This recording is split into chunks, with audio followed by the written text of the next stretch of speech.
The World Health Organization's estimate of close to 15 million global deaths due to COVID-19 is nearly 3 times the official death count of just under 5.5 million as reported by governments.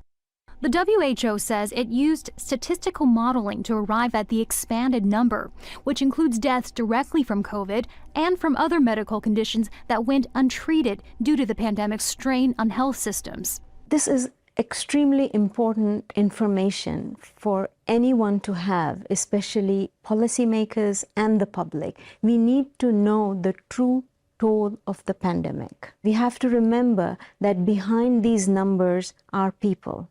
According to the WHO's report, COVID-related deaths in India were nearly 10 times higher than the official count.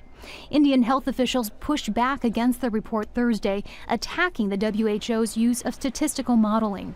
Please appreciate that these kind of assumptions to be used for a nation of our size, of a continent size, and to put us in poor light is not desirable.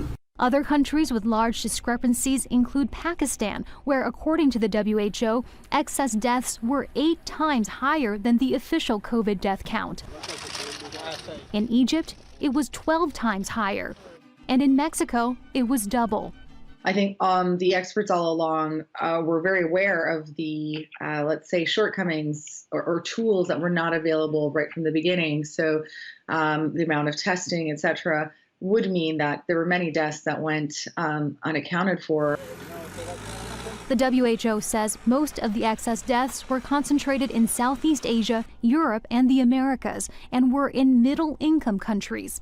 They also confirmed the global death toll was higher for men, who accounted for 57% of deaths.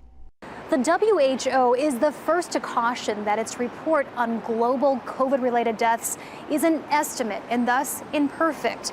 But the agency says it is nevertheless important to get an accurate accounting of the pandemic's toll to better prepare for future threats. Heidi Jo Castro,